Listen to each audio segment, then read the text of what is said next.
everyone. Welcome to my very first reading from my book House of Milk and Cheese. It's read a portion of this book for Literacy Chicago. It's a non-profit organization that is in downtown Chicago.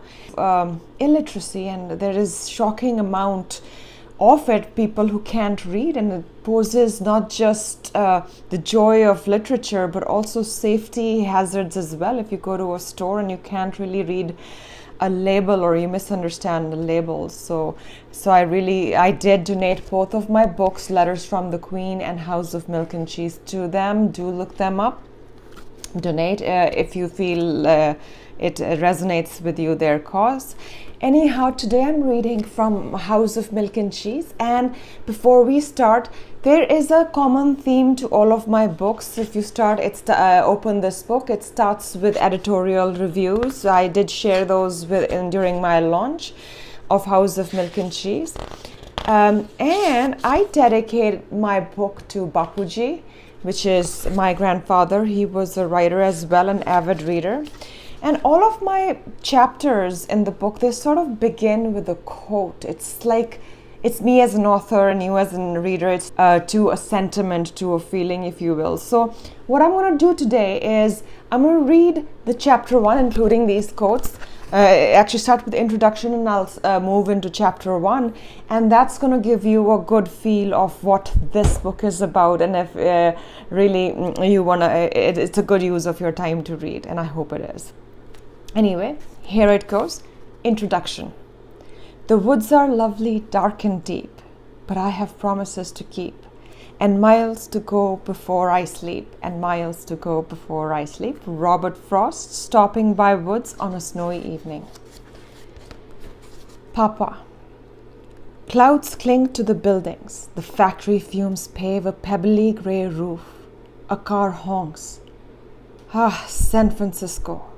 His solitary Sunday trek for the groceries, a long-time favorite, is in play, and he's going along Matisse Street with the grocery bags as he should. His mind is firing off images that are new and old.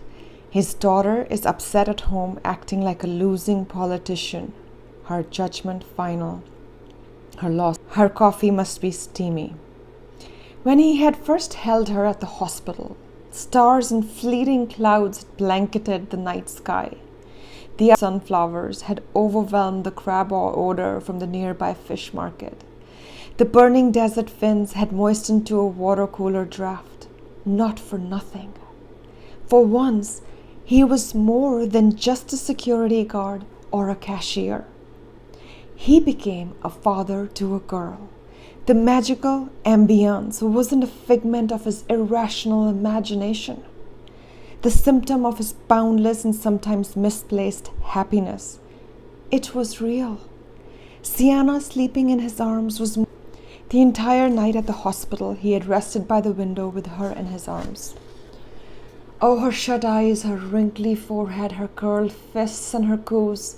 His life had transformed with the meaning of altering their future, her future forever. She would never tend the cash register as he did, or follow a man. But 24 years can unmake a soul. Sienna has tended the cash register.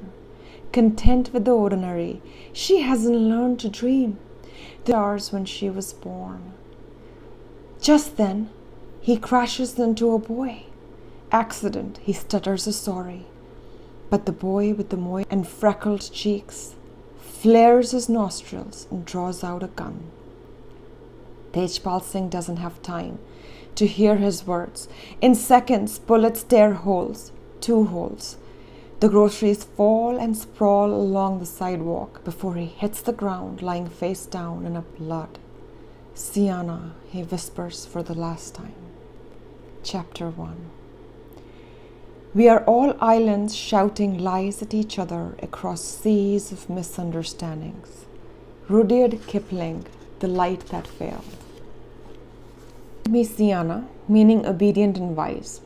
I was anything but that. Outside of my family, I was better known as Sia, which freed me, shedding the world behind Sienna, shedding the bondage of the gift of a name, like a nameless stray dog who's free, until an entity claims her, slaps a band around her neck and calls her theirs. Stray okay, owned no. Question every truth, my origin, my purpose, and my identity.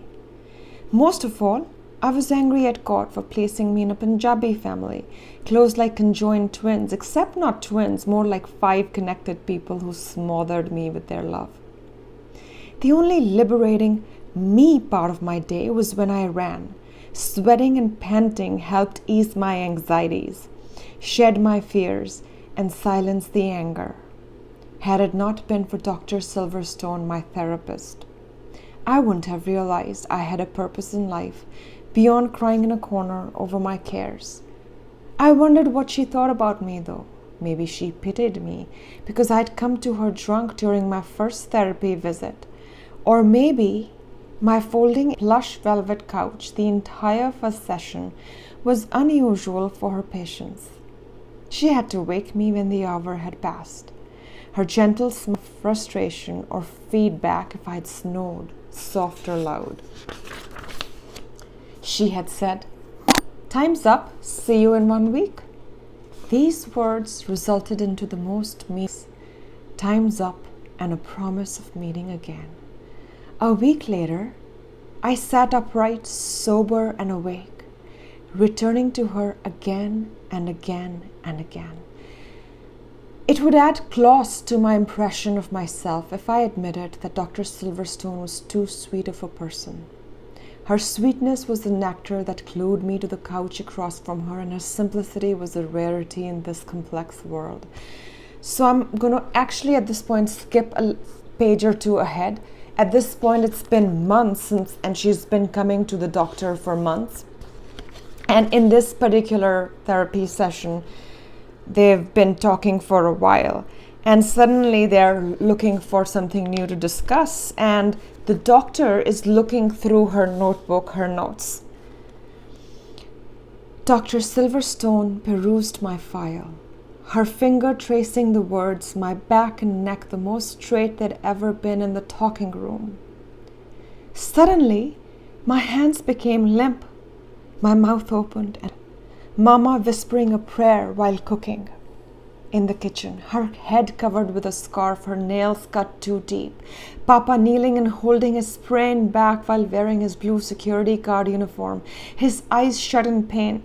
He was unable to utter any words. And then he rose, adjusted his turban, and disappeared into the moonlight. He just went about his business. They were the people I didn't bring to Dr. Silverstone. Family secrets. When I raised my head, she had brought the file closer to her eyes. "How's your father doing? Has he recovered?" she said. Strings of clumsy chuckles knitted out of my throat. "Yes, he's feisty, much better now." In the talking room, Papa upgraded to having a sprained back, or a headache, or a fever, but not dead. Always alive, never short. I swallowed, sinking into the depths of her watery emerald eyes. That's all I have for you today from House of Milk and Cheese. This book is available on bookshop.org. It is available in all of the online retailers out there. It is definitely available on Amazon. It's on Kindle. It's on Nook. And this author is really looking for readers to not just read, but leave a review. Leave your mark on Amazon.com or bookshop.org or BookBub or Goodreads. Please leave a review so other readers like you can learn from your experience. And I'm convinced that you're going to enjoy this one. Until next time, I hope your world is safe, it's healthy, it's happy with everything that's going on. You're sailing through and making it and succeeding in your goals. Until next time, this is me signing off.